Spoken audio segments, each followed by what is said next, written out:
सुंदरपाल गौतम जी, मंच पर उपस्थित सभी कांग्रेस के नेतागण, कार्यकर्ता भाई बहन, मेरी बहनें जो यहाँ बैठी हैं, मेरे भाई जो यहाँ मेरे लिए इंतजार कर रहे हैं, आप सबको इस मीटिंग में आने के लिए बहुत बहुत धन्यवाद और आपका बहुत बहुत स्वागत। देखिए,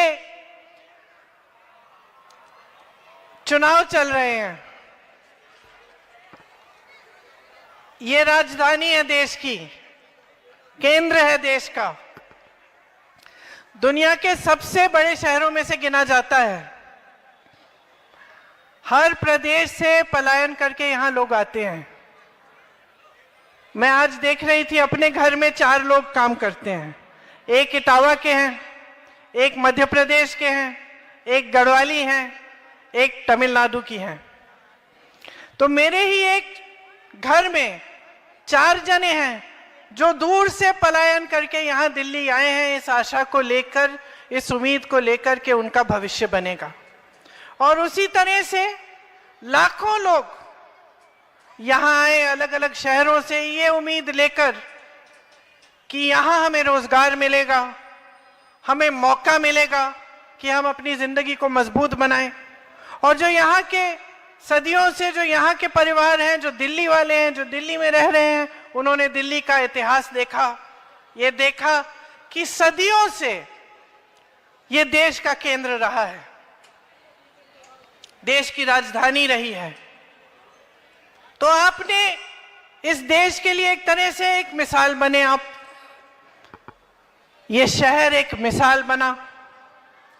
यहां कई सरकारें आई, कई सरकारें गईं, आप संघर्ष करते रहे, चाहे शहर हो, गांव हो, प्रदेश हो, देश हो, उसको मजबूत रखने वाला उसकी जनता होती है, उसको बनाने वाले उसके मजदूर, उसके किसान, उसकी गरीब जनता होती है। और हमारा देश तो बना ही ऐसे था। हमारा जो स्वतंत्रता संग्राम था, वो आपके परिवार के बुजुर्गों ने उसमें शामिल होकर इस देश को स्वतंत्र किया। शायद आपको भी ये एहसास नहीं होगा कि ये देश एक किसानों का देश है, ये देश किसानों ने बनाया है, इस देश की जनता ने बनाया है। आज भी इस देश की सुरक्षा कौन करता है? किसान के बेटे करते हैं। तो ये देश आपका है। सबसे पहली बात तो आप ये समझिए, बनाया आप ही ने है, आपके बुजुर्गों ने बनाया है। और ये देश आगे भी अगर मजबूत रहेगा तो आप ही के हाथों को मजबूत करके ही ये देश मजबूत रहेगा और शक्तिमान रहेगा। अगर आपको नकारा जाएगा, इस देश की जनता को दुर्बल बनाया जाएगा, तो ये देश कभी आगे नहीं बढ़ सकता, कभी मजबूत नहीं बन सकता। देखिए, मैंने चुनाव की बात की, अब सब आते हैं आपके सामने, चुनाव के समय प्रचार करते हैं। भाजपा के नेता, आम आदमी पार्टी के नेता, सबकी बातें आप सुनते हैं, सब अपनी बात आपको बताते हैं। मैं आपसे पूछना चाहती हूं, आपकी बात कौन कर रहा है? जो आपकी बात है, जो आपके जीवन का संघर्ष है, वो कोई समझ रहा है, कोई पहचान रहा है? आप मेहनत करते हैं, मजदूरी करते हैं, दिन रात काम करते हैं। मैं जानती हूं, मैं भी इस शहर में पूरी उम्र रही हूं, खूब घूमी हूं। यहाँ सीमापुरी में भी मैं काम करती थी, एक आश्रम था यहाँ लेप्रेसी कॉलोनी के पास, कुछ समय के लिए मैंने वहां भी काम किया। और मैंने देखा वहां लाइन लगाते थे लेप्रेसी कॉलोनी के लोग दवा के लिए। वहां एक डिस्पेंसरी होती थी, मुफ्त में दवा देते थे। हाँ, निर्मल हृदय शायद, अब याद नहीं है मुझे नाम, काफी समय हो गया। तो खूब घूमी हूं मैंने, पूरा शहर देखा है, समझी हूं यहाँ का जीवन क्या है, आपका जीवन कैसा है, आपके संघर्ष क्या है।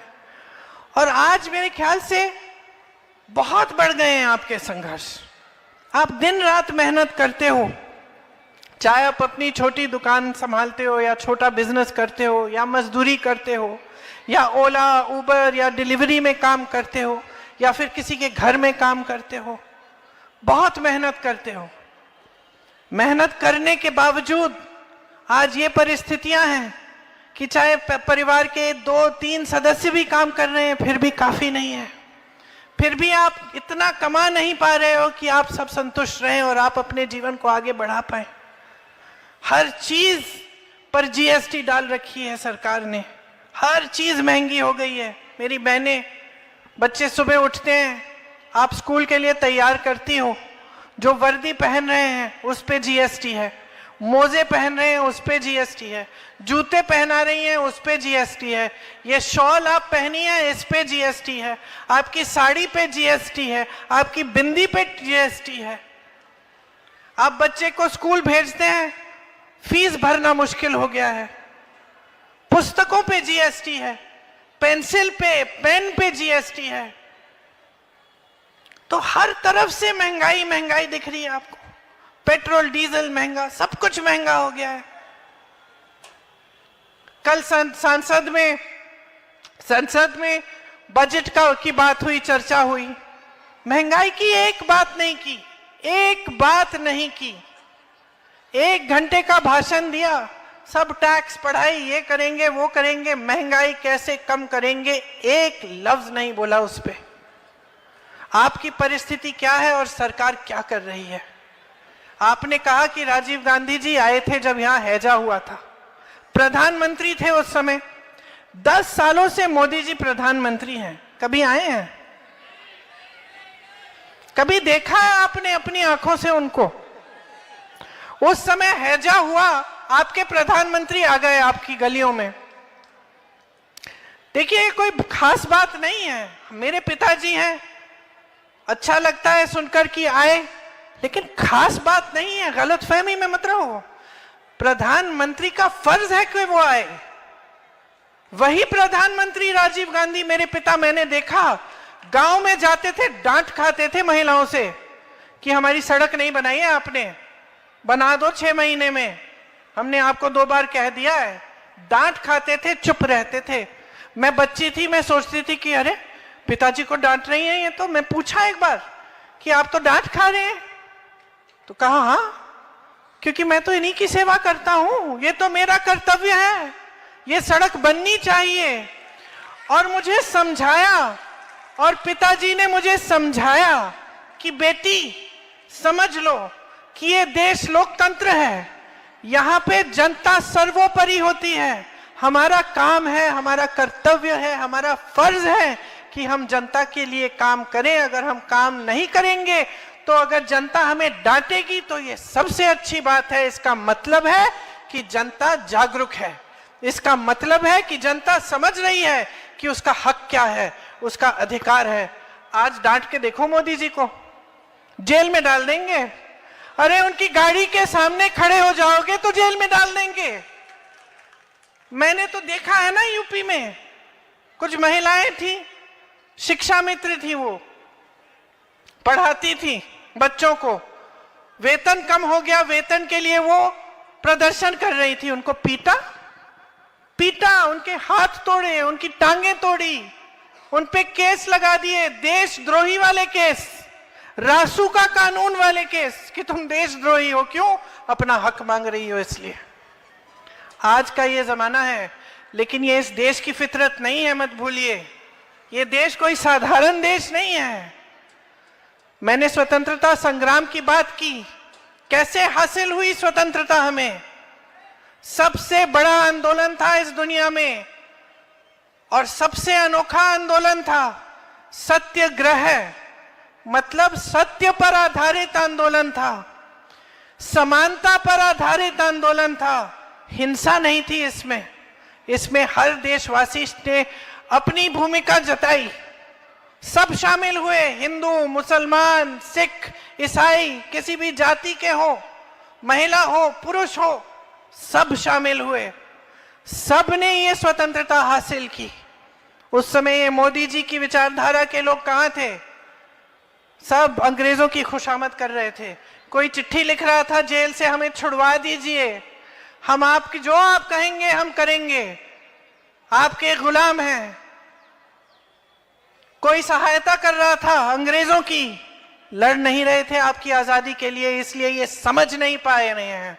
ये इस देश की फितरत समझ नहीं पा रहे हैं, ये इस देश की जनता को नकारे जा रहे हैं। लेकिन जिस दिन इस देश की जनता जाग जाएगी, जिस दिन समझ जाएगी कि उसके साथ कितना विश्वासघात हो रहा है, ये नहीं टिक पाएंगे। तो मैं यहां खड़ी किस लिए हूं? आपको समझाने के लिए, आपको जागरूक करने के लिए, आपको बताने के लिए कि ये जो संविधान है, हम संविधान संविधान संविधान क्यों कहते हैं। ये रही किताब, सिर्फ किताब नहीं है, ये रक्षा कवच है आपका। इसमें आपके अधिकार हैं, इसमें आपका सम्मान है। इसने अधिकार दिया है आपको वोट का। आपको, मोदी जी को, मुझको, इन सब नेताओं को समान अधिकार दिया है। आपका वोट, हमारा वोट समान है। इसका मतलब है कि ये लोकतंत्र है कि आप और हम एक जैसे हैं, समान हैं। कोई बड़ा नहीं है इस देश में, कोई प्रधानमंत्री बड़ा नहीं है, कोई प्रधानमंत्री आप पे एहसान नहीं करता आपके दरवाजे तक पहुंचने के लिए। आप एहसान करते हो उस पे, उसको मंच पर चढ़ाते हो, उसको सत्ता देते हो, उसको पद देते हो। और जो ये भूल जाता है, चाहे वो प्रधानमंत्री हो चाहे मुख्यमंत्री हो, उसको सबक सिखाना आपका अधिकार है, आपका हक है। ये है लोकतंत्र, ये है ये संविधान। ये आपको आरक्षण देता है। अगर आप कमजोर है, ये आपकी सहायता करता है। ये आपको शिक्षा का अधिकार देता है, ये आपको मजबूत बनाता है। इसको कभी मत भूलिए, इसकी रक्षा आपके हाथों में है। इसीलिए हम बार बार कहते हैं, इस संविधान को सुरक्षित रखो। ये संविधान आपको सुरक्षित रखेगा। लेकिन आज परिस्थितियां ये हैं कि आप सुरक्षित नहीं हैं। ये मेरी बहनें जो जॉब के लिए जाती हैं, घर से बाहर जाती हैं, शाम को घर आने के लिए डरती हैं, घबराती हैं। अपराध बढ़ गए हैं, बेरोजगारी बढ़ गई है। मेहनत कितनी भी करो, काफी क्यों नहीं हो रहा है। महंगाई बढ़ती चली जा रही है, इससे समाज में आक्रोश बढ़ता चला जा रहा है, नाराजगी बढ़ती चली जा रही है, अपराध बढ़ रहे हैं, लेकिन कोई सुनवाई ही नहीं है। आप ये उम्मीद भी नहीं कर सकते, अरे प्रधानमंत्री दरवाजे तक आएगा, ये तो छोड़िए, आपकी तरफ नजर भी नहीं डालते हैं। बड़े बड़े वादे किए केजरीवाल जी ने, इनकी राजनीति कहां से उभरी ये सोचिए। इनकी राजनीति उभरी इस बात से कि हम ईमानदार हैं, ये सब चोर हैं। सबसे पहले जो भी ऐसा कहता है ना, उससे सावधान रहो हमेशा। देखो क्या हुआ, ईमानदारी के आधार पर आए, उभरे, सबको बोला कि हम ईमानदार हैं। फिर क्या हुआ, शराब का घोटाला हुआ, सबको समझ में आ गई बातें। मोदी जी ने क्या कहा, हम ईमानदार हैं, ये कांग्रेस वाले सब चोर हैं। वाह वाह वाह, बड़ी ईमानदारी दिखाई है इन्होंने 10 सालों में। देश की सारी संपत्ति अडानी और अंबानी को पकड़ा दी। आज आपकी बिजली की बिल महंगी आती है कि नहीं आती है? बिजली की बिल महंगी क्यों हो रही है? क्योंकि सारी बिजली इस देश के अडानी जी के हाथों में है। उनको मुफ्त जमीन, हवाई अड्डे देश के, कोयले के खदान, पेट्रोलियम, सब कुछ इन दोनों लोगों को पकड़ा दिया है। जहां से आपको रोजगार मिलता था, जहां से स्थायी नौकरी मिलती थी, पेंशन मिलता था पुराना, सब खत्म कर दिया, सब इनको पकड़ा दिया। और चाहे केजरीवाल जी हैं, चाहे मोदी जी हैं, वो सब इन बड़े उद्योगपतियों के गुलाम हैं। आप देखिए, लैटरल एंट्री की बात कौन करता है? ठेके पे काम हो रहे हैं सारे इन बड़ी बड़ी कंपनियों में भी। सरकारी नौकरियां एक जमाने में सब चाहते थे, दिल्ली आते थे इस वजह से कि कहीं हमारी नौकरी लग जाएगी, सरकारी नौकरी होगी, हमारी जिंदगी सेट हो जाएगी, अच्छा पेंशन मिलेगा, जब रिटायर होंगे तब भी हम सही सलामत रहेंगे। आज वो भी गारंटी नहीं है। आप जहां भी नौकरी ले लें, आज आपको उतनी भी गारंटी नहीं है। सरकारी पद 25,000 खाली पड़े हैं, इन्होंने भरे नहीं है। बेरोजगारी आज चरम पे है। 45 सालों में इतनी बेरोजगारी नहीं हुई जितनी आज है। आप अपने बच्चों को पढ़ाते लिखाते हो। आज ऐसा जमाना नहीं है कि आप सोचते हो कि ठीक है बच्चे बड़े होंगे काम में लगा देंगे। नहीं, आप सब चाहते हो कि जो संघर्ष आपने देखा है आपके बच्चे ना देखें। आप सब चाहते हो कि आपके बच्चे बड़े होंगे, अच्छी नौकरी मिलेगी, अच्छा रोजगार मिलेगा, कोई अच्छा कारोबार करेंगे और फिर आपकी भी देखभाल करेंगे। यही तो चाहते हैं, सारे माँ बाप यही चाहते हैं। लेकिन आज आप ये भी नहीं कह सकते अपने बच्चों को कि भाई हम पढ़ाएंगे लिखाएंगे, तुम डिग्री लेके आओगे तुम्हें रोजगार मिल जाएगा बेटे।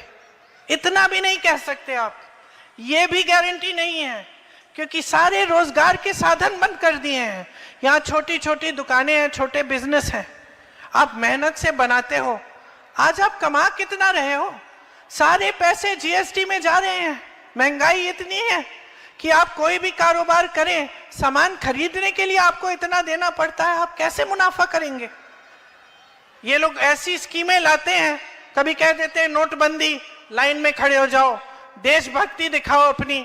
सबने देख ली देशभक्ति, आप सब देश की गरीब जनता लाइन में खड़े हो गए।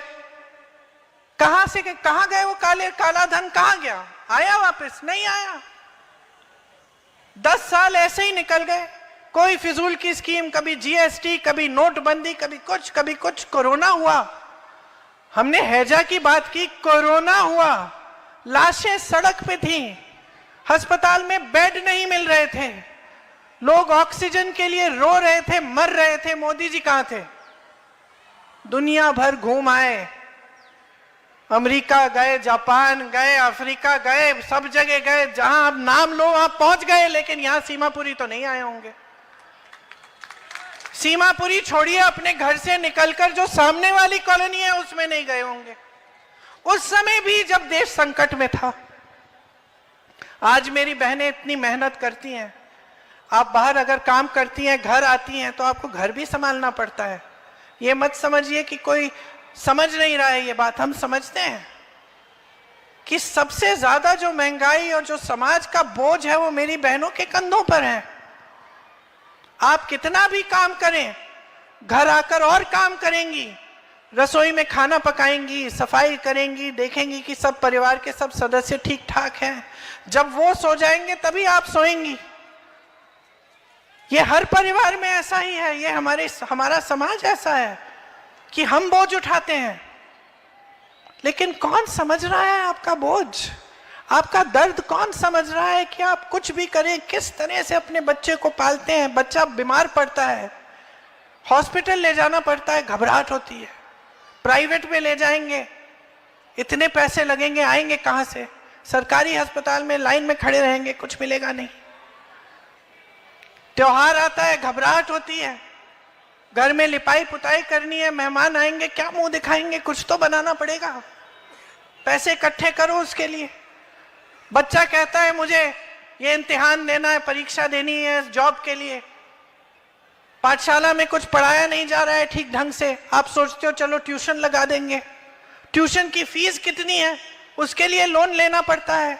आप ट्यूशन पढ़ाते भी हैं, वो बेचारा परीक्षा देता भी है, फिर भी रोजगार नहीं मिलेगा। आपको लोन लेना पड़ता है, वहां अडानी अंबानी जैसे बड़े उद्योगपतियों को मुफ्त मिल रहे हैं लोन, उनके लोन माफ हो रहे हैं, और आप इस खाई में डूबे हुए हैं। आपके लिए कोई मदद नहीं है, कोई सहायता नहीं है। आज आपके बच्चों की भी महत्वाकांक्षाएं अलग हैं। हम लोग छोटे थे तो 2-4 चॉकलेट मिलते थे, एक 5 स्टार, एक एक्लेयर, एक वो ऑरेंज वाली मिलती थी, बस। चाहे कितने भी बड़े परिवार के हो, यहाँ दुकानों में वही मिलती थी। वो 2 गुड़िया मिलती थी प्लास्टिक की, और 1-2 छोटी सी गाड़ी के खिलौने, और कुछ मिलता ही नहीं था। आजकल क्या क्या नहीं मिलता है। बच्चे फोन खोलते हैं, सोशल मीडिया में देखते हैं सब कुछ, कहते हैं पिताजी मुझे ये 500 रुपए वाले जूते चाहिए, मुझे वो टी शर्ट चाहिए, वो नाइकी वाली टी शर्ट चाहिए, मुझे फोन दिलाओ।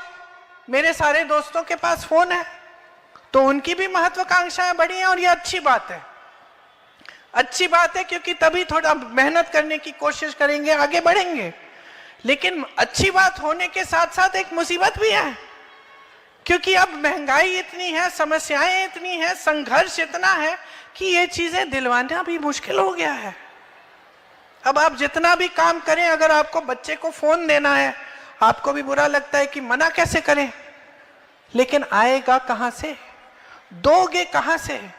जब कमा ही नहीं पा रहे हो, जब कहीं रोजगार नहीं है, कहीं आशा नहीं है, कहीं उम्मीद नहीं है, और इस बीच चुनाव में आपके सामने आम आदमी पार्टी के नेता आते हैं, मोदी जी आते हैं और कैसी कैसी बातें करते हैं। आप सोचिए, कोई शीश महल की बात कर रहा है, ठीक है, केजरीवाल जी ने अपने लिए एक बहुत बड़ा महल बनाया है, यही मुद्दा बन गया है बीजेपी का, ठीक है, सही मुद्दा भी है। किस पैसों से बनाया?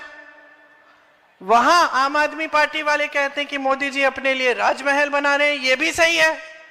कोविड जब चल रहा था तो 20,000 करोड़ रुपए का ये सारा जो पार्लियामेंट का सुंदरीकरण, इंडिया गेट का सुंदरीकरण चल रहा था, हम लोग चीख रहे थे, चिल्ला रहे थे कि भाई अच्छा खासा पार्लियामेंट है, अच्छा खासा इंडिया गेट है, दुनिया भर से लोग इसको देखने के लिए आते हैं, इसको सुंदर करने की क्या जरूरत है, वो भी अभी जब देश संकट में है। लेकिन उन्होंने किया। तो एक तरफ शीश महल की बात है, एक तरफ राजमहल की बात है। फिर मोदी जी मंच पे आते हैं, मैंने देखा द्वारका में भाषण दे रहे थे, कह रहे थे द्वारका को हम ऐसा बनाएंगे, दुनिया में सबसे सुंदर बन जाएगा, सब द्वारका को देखने आएंगे। वाह वाह वाह वाह। तो 10 सालों से कहां थे मोदी जी? 10 सालों से आपकी केंद्र में सरकार थी, तो क्या 10 साल काफी नहीं थे द्वारका को सुंदर बनाने के लिए? बनाया क्यों नहीं? अब चुनाव आ रहा है इसलिए बनाने जा रहे हैं। और फिर कहते हैं कि 500 रुपए का सिलेंडर मिलेगा। बहनों, चुनाव के 2 दिन पहले 500 रुपए का सिलेंडर दे रहे हैं। 10 सालों से केंद्र में सत्ता इनकी है, तब क्यों नहीं दिया? तब आप 900, 1100, 1200 में सिलेंडर क्यों खरीद रहे थे? अब चुनाव आ रहा है तो याद आ गई आप। अब सब महिला सशक्तिकरण, महिला सशक्तिकरण, वाह, अब सबको महिलाएं याद आ गई। और 10 सालों से जो आपकी सुरक्षा के बारे में किसी ने नहीं सोचा। सोचिए, आम आदमी पार्टी किस मुद्दे पे आई थी, उभरी थी, किस मुद्दे पे? महिला की सुरक्षा के मुद्दे को लेकर इन्होंने शीला दीक्षित जी को जलील किया, उनके खिलाफ कैसे कैसे इल्जाम लगाए। आज क्या महिला सुरक्षित है इनकी दिल्ली में? आज बहन, आप काम के लिए जाती हो तो घबराहट नहीं होती आपको? होती है ना? आप सोचते हो कम से कम 2-2 जने चलते हैं, चलो शाम हो रही है इकट्ठे चलते हैं, अकेली नहीं जा पाओगी। तो ये परिस्थितियां हैं। मुद्दे कैसे कैसे उठा रहे हैं ये लोग। मोदी जी उस दिन कह रहे थे, मेरी मां के बारे में कह रहे थे कि उन्होंने राष्ट्रपति का अपमान किया है। कैसा मुद्दा निकाला इन्होंने। एक बुजुर्ग महिला दूसरी बुजुर्ग महिला के साथ अपनी सहानुभूति व्यक्त कर रही है, कह रही है बेचारी राष्ट्रपति जी थक गई होंगी, 1 घंटे का भाषण उनको पढ़ना पड़ा। और इन्होंने इसको चुनावी मुद्दा बनाने की कोशिश कर दी। कह रहे हैं कि अपमान किया है, ऐसा किया है, वैसा किया है। यार, अपमान तो आप कर रहे हैं देश की जनता का। देश की जनता जूझ रही है, खाने को नहीं है, रोजगार नहीं है, महंगाई की वजह से कुछ मिल नहीं रहा है, पेंशन नहीं मिलता, सरकारी कर्मचारी परेशान है, सफाई कर्मचारी परेशान है, सब परेशान है, और तुम ये फिजूल की बातें कर रहे हो। तो मैं आपसे पूछना चाहती हूं बहनों और भाइयों, जागना है कि नहीं जागना है? असली मुद्दों पर उतारो इन्हें, सही मुद्दों की बात करें। जितने भी नेता हैं इस मंच पे बैठे, और मैं भी इसमें शामिल हैं, हम सबको ये सबक सिखाओ कि जब तक हमारे मुद्दों पे बात नहीं होगी तब तक तुम्हें वोट नहीं मिलेगा।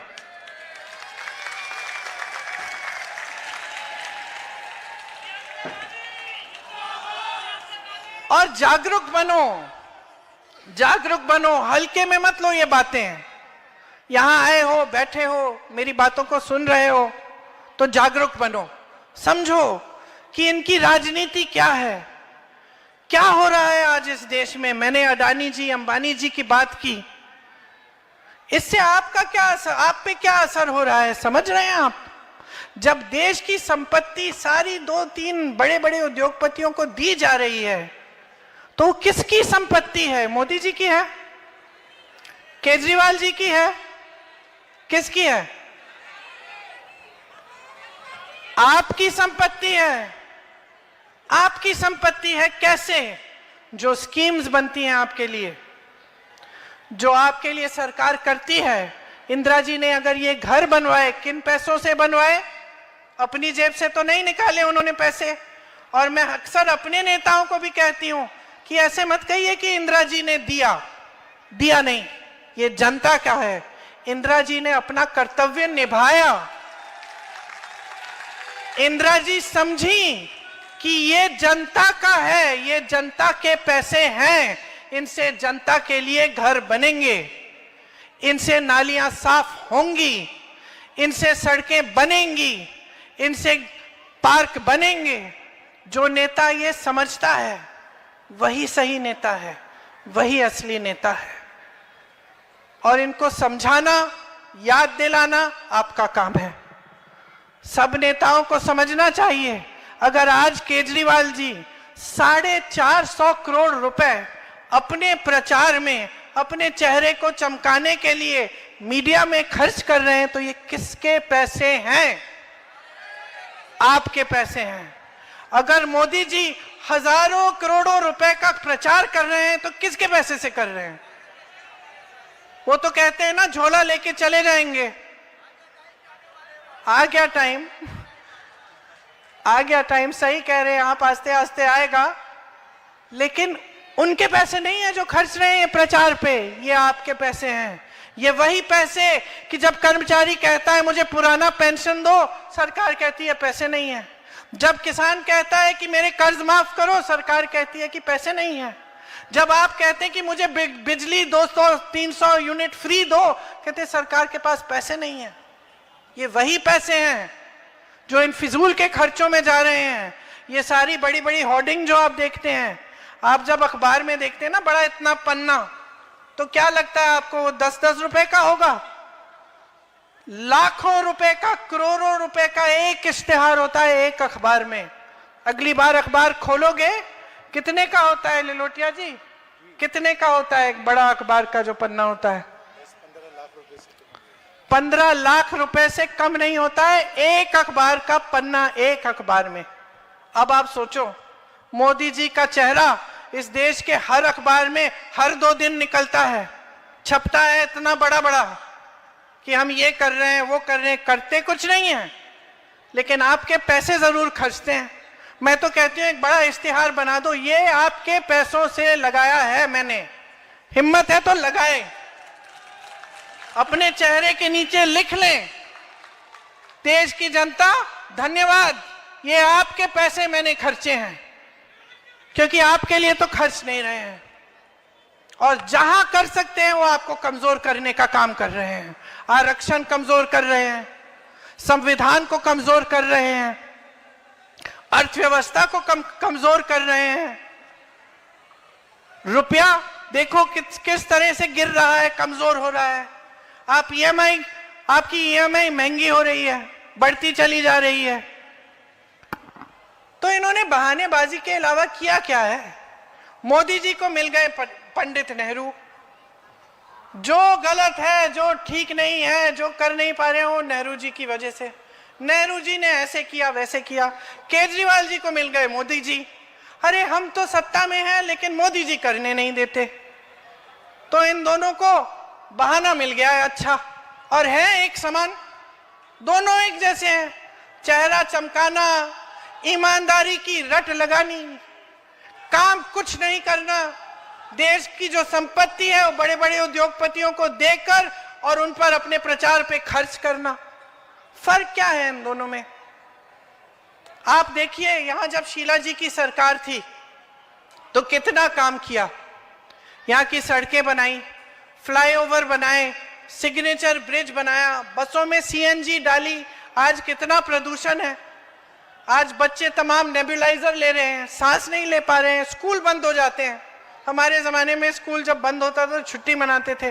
अब तो प्रदूषण की वजह से हर जैसे ही सर्दियां आती हैं स्कूल बंद। प्रदूषण इतना बढ़ गया है, सांस कोई नहीं ले पा रहा है। शीला जी ने सीएनजी की बसें लगवाई, अंडरपास बनवाए, ये जितने बड़े मॉल देख रहे हैं इनकी नींव उन्होंने डलवाई, बिजनेस के कॉम्प्लेक्स बनवाए। नया सचिवालय बनाया, नए सरकारी आवास दिलवाए, मजबूत इंफ्रास्ट्रक्चर बनाया, सुअर की सफाई कराई, पानी दिलवाया, कॉलोनियों का नियमितीकरण किया, देश का सर्वश्रेष्ठ मेट्रो दिल्ली में बनाया, नींव डाली। आज मोदी जी और केजरीवाल जी उसमें बैठ के मजा ले रहे हैं और मोदी जी कह रहे हैं कि मैंने बनाई किसने थी? शीला दीक्षित जी ने। तो कांग्रेस की सरकार जब थी तो आप परिवर्तन देख रहे थे, आप विकास आपको दिख रहा था, आपका जीवन बदल रहा था। उसके बाद इनकी सरकारें आई, केंद्र में मोदी जी, प्रदेश में केजरीवाल जी। आपने क्या देखा? सिर्फ दुख, संकट, संघर्ष देखा। जहां जहां आज भी कांग्रेस की सरकारें हैं, अच्छा काम हो रहा है। मेरे कहने पे मत जाइए, आप पता करिए कर्नाटक में क्या हो रहा है। राजस्थान में जब हमारी सरकार थी तो कैसी सरकार चली, क्या क्या हुआ, थोड़ा बहुत मैं बता देती हूं। आज हिमाचल में 1500 रुपए हर महीने महिलाओं को मिल रहे हैं, कर्नाटक में 2000 रुपए मिल रहे हैं, झारखंड में 2500 रुपए मिल रहे हैं। आम आदमी पार्टी ने कहा था पंजाब में देंगे, आज तक नहीं दिए।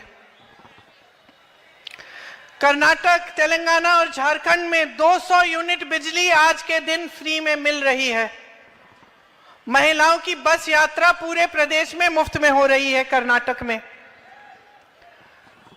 राजस्थान में, मध्य प्रदेश में, छत्तीसगढ़ में, तेलंगाना में, जहां जहां हमारी सरकार आई थी और जहां जहां है वहां किसानों का कर्ज माफ किया।